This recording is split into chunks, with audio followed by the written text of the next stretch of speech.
Hello, my loves. Welcome back to The Story Behind the Story, our podcast of authors and for aspiring authors. My name is Sierra Melcher, founder of Red Thread Publishing, and today we are joined by Khanyisa. I am not going to attempt your last name. Will you please tell me how to pronounce your last name? Mnyaka. Mnyaka. I can do that. I can do that. Yeah. Easy. I love. Triumphant. Done. That's all we had to do. It was a great podcast. Bye, everybody. Thank you so much for joining us. We're here to celebrate the launch and publishing of your book. I never introduce guests because you know you so much better than anybody. Go ahead and introduce yourself. Tell us a snippet about your book, and then we'll just dive into wherever we go. Amazing. So my name is Khanyisa Mnyaka, and I'm from South Africa, but I haven't lived in South Africa since 2010. I've been traveling, working in different countries. What I do now, I am a clarity and mindset life coach. But what we're here to talk about is my book. I have it on here for anyone watching. And the crowd goes wild. And it's called Traveling While Black and Lesbian. I always say it's a very self-explanatory title of a book. I was gonna say, like, so what's it about? What's it about? You know what I mean? Everyone's like, oh, we know what she's going to be talking about. But it's just a collection of different stories and everything that I've experienced in the past 10 years of traveling through Asia, Central America, the United States, and just the complexities of navigating the world with all the identities that I hold. So that's really what the book is about. I love it. I love it. So we basically, in case it's not obvious, we want you to buy this book. If you're watching this podcast, buy the book. For folks who aren't super up on this, buy the book and then review it, because the author, more than the money you pay for it, that review is like author gold. So I just always have to remind people it's a shout out to our readers. Yeah. I'm always like, I need to get everyone who's bought the book, because I've been promoting, and people are buying it. I want to just like text them, review it. Like, you've read the introduction, you can review it. You've read the title, you know what it's about. Dive in. You know what it's about. Give it a couple of stars, So I love it. I'm really glad to have a chance to talk to you. I love getting on with female authors. I want to hear, if you're willing to share, about your decision, what prompted you to actually not just live the experience and have this understanding, maybe even have this observation and wisdom. What was the thing that where you're like, I'm going to write this book. I'm going to make this experience into a book, and I'm going to publish it, because those are different motivations. Talk to me about your journey there. So I had actually started writing the book way before I even decided, obviously. And when you write a book and it just sits on your computer for a few years, and then one day you go, I think I'm writing a book. I'm gonna really write the book. But I left South Africa in 2010, and I was 25 years old, and I went to teach English in South Korea, and it was my first time leaving the country, and I was by myself. And I left because I was so depressed. I had just graduated from university. I was not getting a job. And then on top of that, I was very closeted, born again Christian, and I was dating a man at the time. Poor guy, he was such a lovely man. But I was like, I can't do this to this person, because it's just not working out, And that's when I left South Africa, and everything else happened from that decision. And the writing of the book, I had never seen a book like this, right?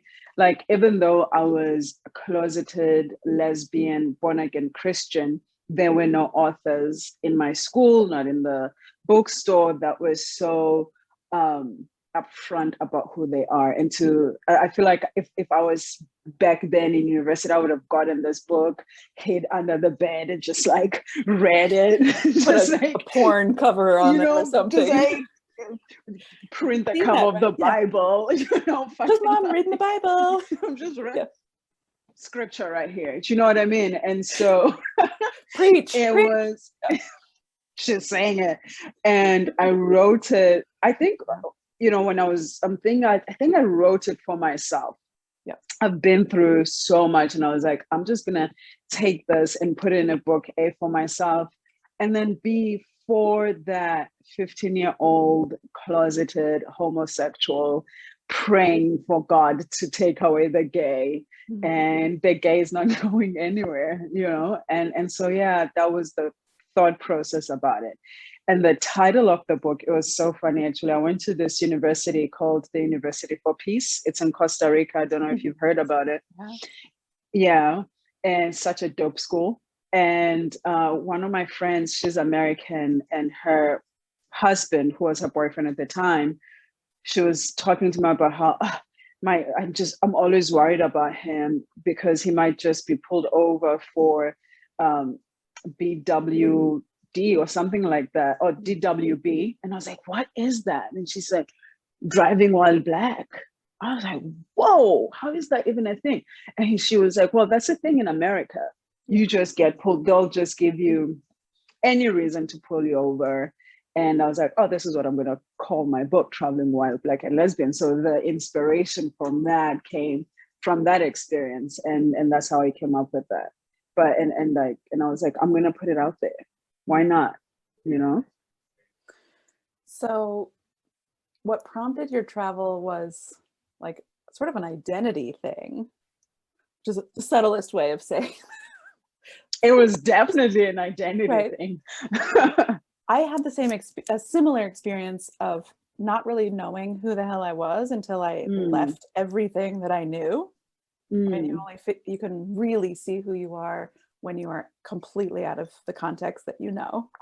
And then if there's any part of you that hasn't had free reign, which most of us don't, in a new place when you know no one, you can tell them you have a different name. Your whole story can be rewritten. Yes. It doesn't all have to be pathological lies, but you can also just recreate who you are and how you show up in the world. And that's one of my favorite things about traveling is like you get to revise yourself. So I really hear that. And the second thing that I hear is that if you're looking, you didn't see you on the bookshelf. No. And now you've given that gift to someone else. Yeah. And for me, that like, I get all. This is my like happy geeky place. This is my inspiration place. This is when women in particular are using their voices to tell their own stories for themselves. And as soon as that book is then out, it's no longer your story. It's now a gift for countless people. So I want to thank you for that. Thank you. Because it's not easy to write a book. No. Girl, let me tell you. I'm the mistress of subtle statements today. Oh God. What was for you the hardest part about the writing or the publishing, or one and then the other? What was your like, this is gonna break me moment? I think the imposter syndrome. I think the am I good enough to write a book? Right? Like I can speak for days. Like put me in front of anything. I'll talk about everything. Yeah. But I just felt like it was such a different space that I was getting into with writing a book. Also, I'm not a first language speaker. Oh my gosh. And so, the book is in English. I do have, when I'm talking about a conversation with my grandmother, that I write in Xhosa, which is my first language. And so to write a book in English, not being a first language speaker, that was really challenging. And the grace that I have had to give myself was, but you're not a first language speaker. So my book is not full of like words where you're reading, you have to stop and go find like a dictionary. It's Thank simple. you for that. Thank you for not making me need a dictionary to read a book. Yes. No, and I think the imposter syndrome came through that, and that like, am I good enough to do this? Am I capable, right? And I think a lot of us have those questions whenever we're about to do something new. Can I do this? Always. Yeah. That's what means when you're doing something new is you're pretty sure you can't. And then also the title of the book, Traveling While Black and Lesbian, I was like, who's going to read this story? And I don't know if you saw the post, but I talk about how someone actually asked me to change the title of the book. And he said no one was going to read it, and it was exclusive.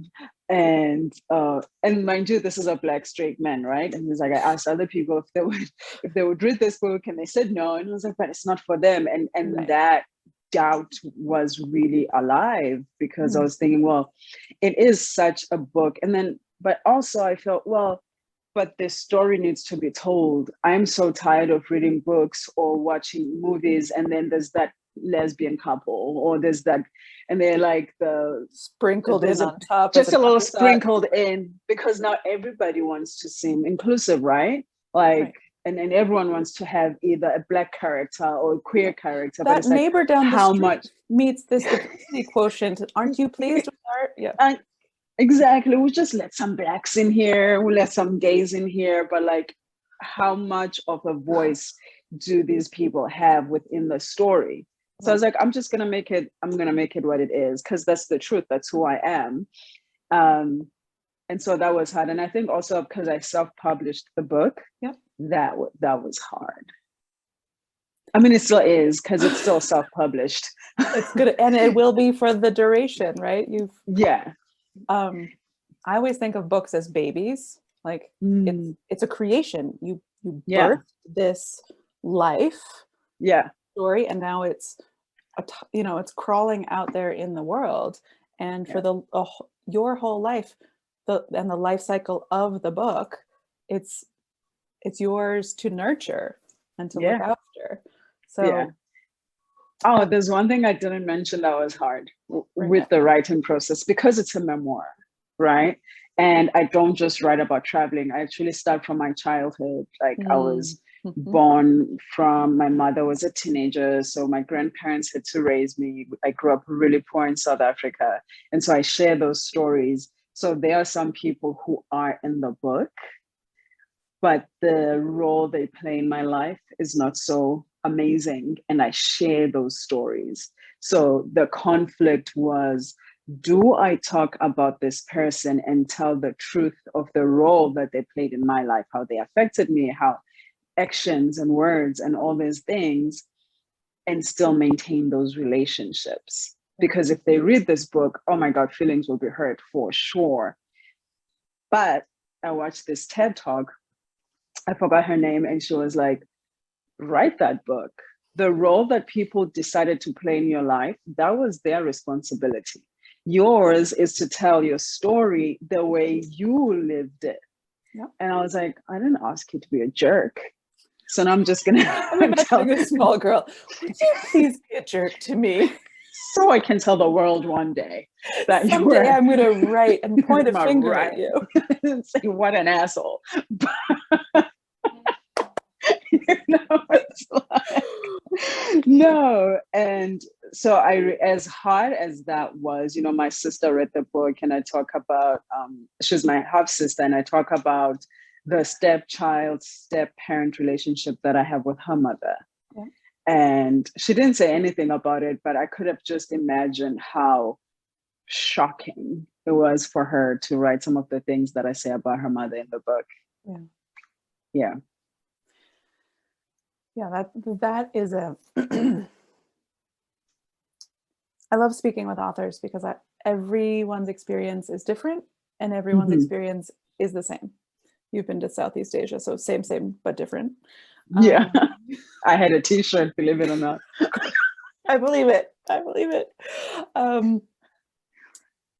Because the emotional navigation that we have to do between, you spoke about imposter syndrome, so that's you navigating with your own perception of yourself and what it means to be an author in your own mind. Authors are like this, and writers are like that, and I'm just over here, and I'm not like, imposter syndrome keeps us from who we want to be, like, so there's all sorts of emotional navigation that you have to get through to go from, I have a file on my computer, to look at this, I wrote a book. So for people who are listening, they may more identify with the beginning part of being stuck with it rather than having navigated it, but also navigating the relationships and what do I have to do to show up for my story and to tell what I have to say. So I can super hear that those are hard. My last question is, what advice do you have, having just navigated all of that shit internally, the emotional stuff, the imposter syndrome, and you spoke actually already about how you decided just to speak and share your story in terms of the memoir. But how did you navigate imposter syndrome, in the sense, like, what advice do you have someone who's in your past and like has the story they're sitting on, they know they want to write it, but they're struggling with themselves? What would you say to your earlier self or someone like you? I would say write it. I would say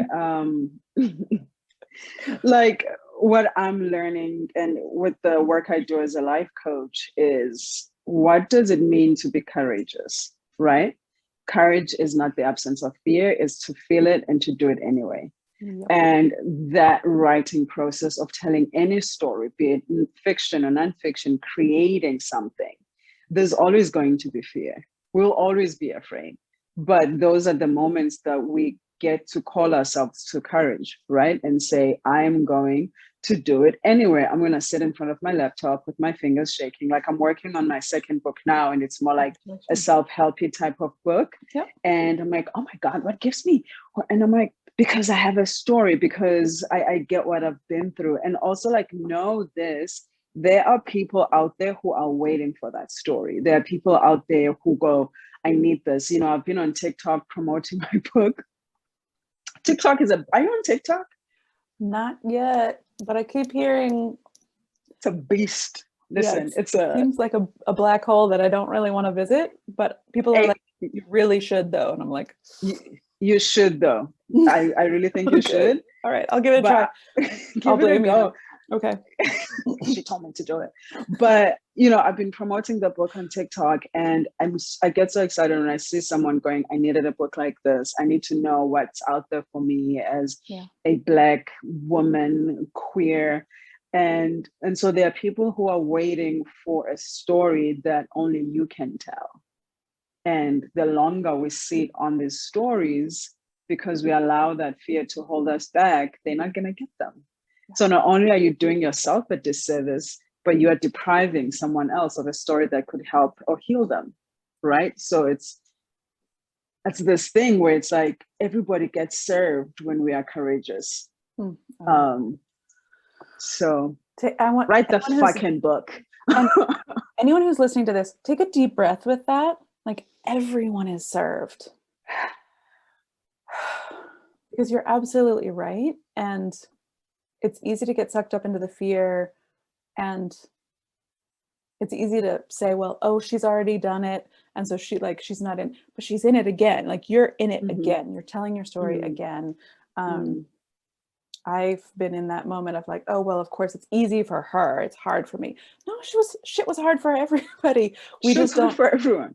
This is why I love these conversations, is like we're sort of laying bare the writing process, because I used to think like someone sat down and typed something up and it got published as is, and like I was like, everyone's such a better writer than I am. And I was like, I edited my book 27 times before I put it out there, right? Like 2 different editors, and then 27 times on my own. I'm like, and so what someone's reading, if they think that like poured out of me, on some level, the main story did pour out, and then I polished the fuck out of it. And so we don't, if we don't see that behind the curtain, like as creators, if we don't know those stories and the struggles of other creators, it's really easy to fall into, well, like, it's easy for them, it's hard for me, I must not be any good at it, so I'm going to stop. So I want to put an end to that BS. The last thing I want to dive into, I read a post of yours the other day promoting your book, and we're recording this during Pride Month. I'm seeing at some like chain store this morning, and there was like rainbow coffee mugs, and it's like everywhere. And part of me is like, I'm glad to see that this isn't like a huge fight anymore, but it still is a huge fight. But your post about sort of like big corporations co-opting this and be like, I can make $7.99 on some girl who's gonna like buy a rainbow mug.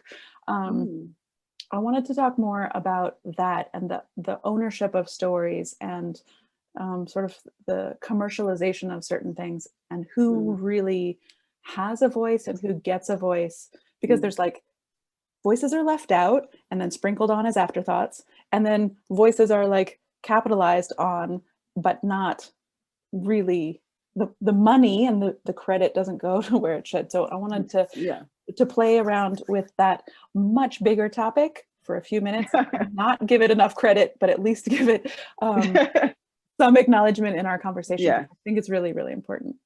Yeah, I think it's a question of being intentional, right? I think that goes for everybody, like allies, queer community, families.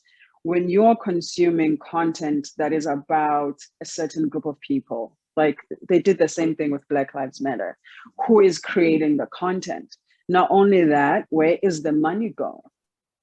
And so if we can, I don't want to use the word lazy, but if we can really start being intentional with who are we, because when you buy a book like mine, buy my book, what you are doing is amplifying a voice that would not normally be heard. You know, I sent this book to an agent, looked for agents, all that stuff, and it just didn't work. And I was like, oh my God, but this is such a good story.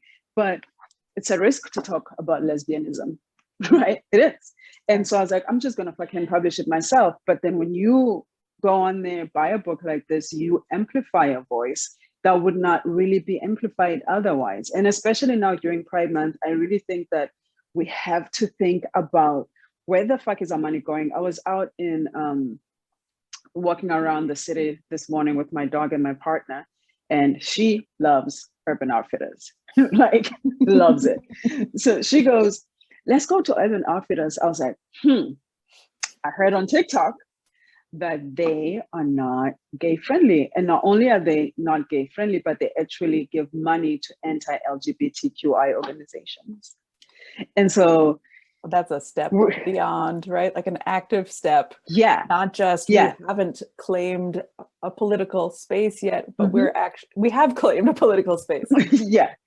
And then we are going to finance it. And then I said to her, I was like, we can go, but just so you know, when we spend money at Urban Outfitters, this is where our money is going to go. And I was like, it's Pride Month. I didn't even notice this. And I was like, they don't even have a pride flag. You go walk into Nordstrom's, there's pride flags everywhere. And I'm not saying there should be one, but they've obviously made their stand. And so that is what I mean by being intentional. When you find out that a company is doing A, B, C, and D, find out like some of these companies are with what you're believing, then you're paying for things you don't believe in. Yeah. You're paying for fucking conversion therapy. You know, you're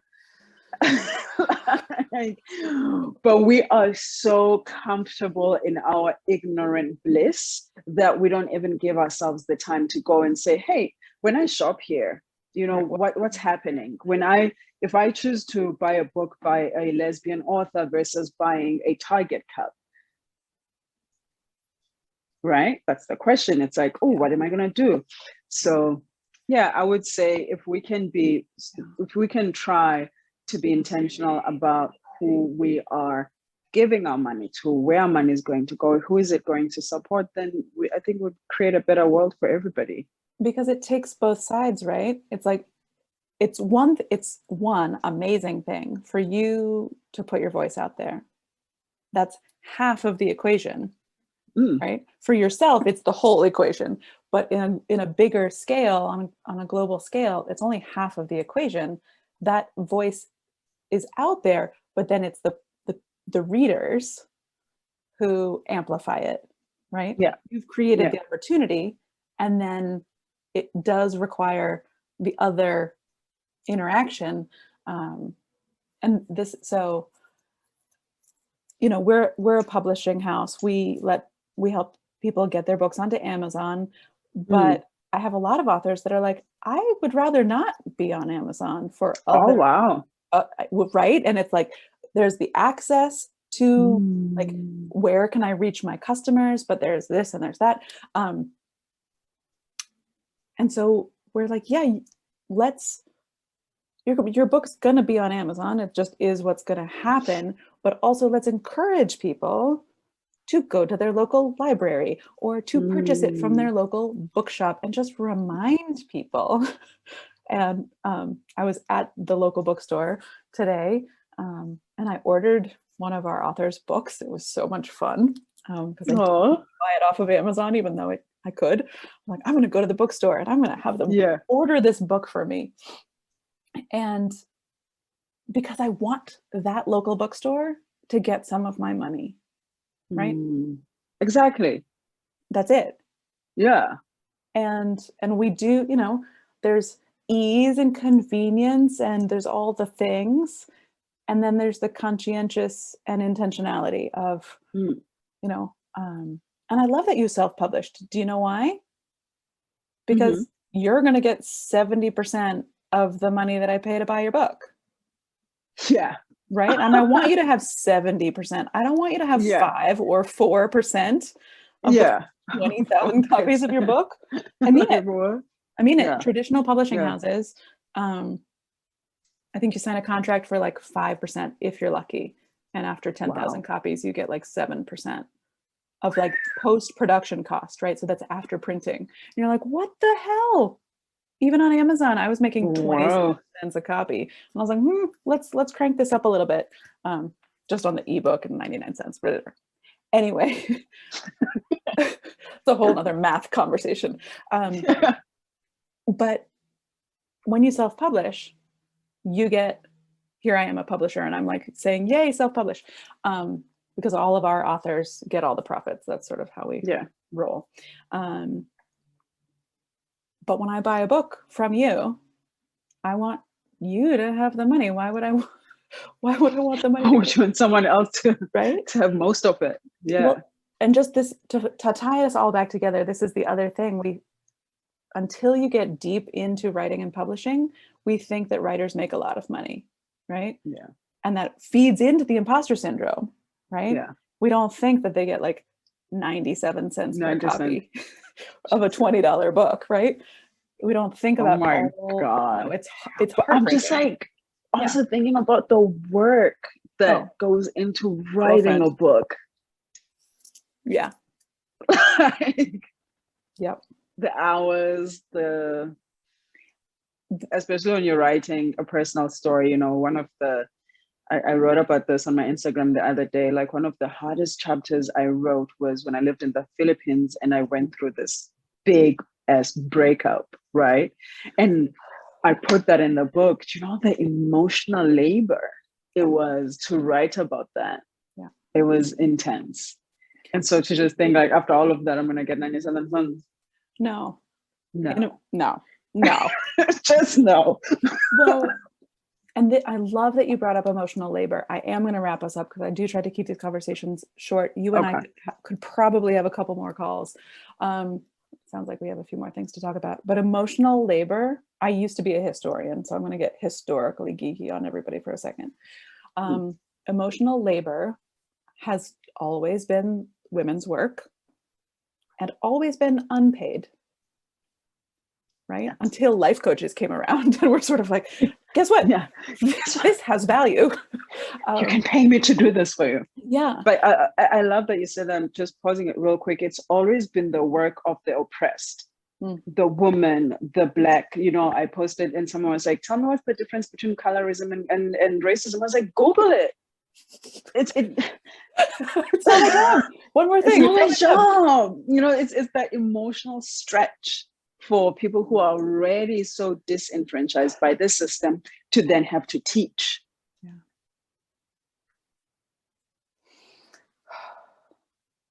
I'm so glad that we had a chance to talk. I know, me too. I feel like, oh, that's really a weird way to kind of live the conversation, but you know what? Okay. That's Google it. Google it. If you have any questions about this conversation, fucking Google it. Or leave a comment. Maybe we'll get back to you. But yeah.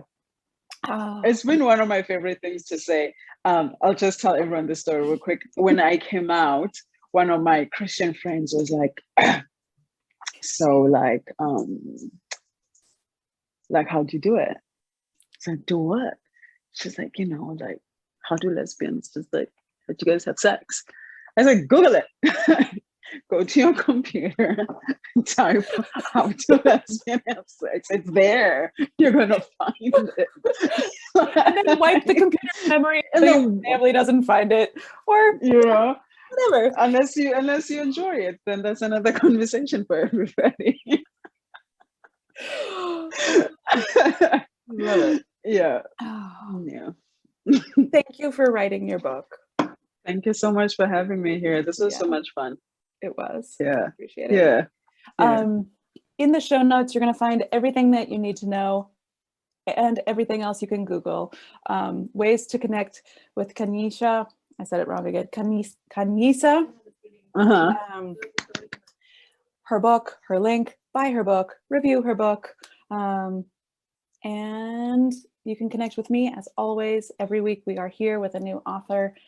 Thank you so much again for your time. Thank you. Have another opportunity to invite you on. We'll talk about something else. So let me know. I'll be right here. Okay, beautiful. All right. Seriously. We had to get back on. I am sorry. We just had the best part of this whole interview. Naturally, go ahead and say that again, because what you were saying about stories is precious. Okay. So, well, Sierra had said that she was going to buy the book and she's not Black or lesbian. And what I said was that a story is a story. And I have lived my entire life consuming stories about people who did not look like me, fuck like me, love like me, live like me. And in each story, I had been able to find something that connects me to that character because it's life. You know, it's more than what we are in terms of our identity. It's the core of it all is that we are human beings. You know, my book has stories about heartbreak, about being a woman, about growing up poor, about changing life, about breaking away from religion. That's not just my story. And that's a story about other people as well. So what I was saying is that a story is a story, and we have to be open-minded and open-hearted enough to know that we can learn from each other, regardless of how we look like or fuck like.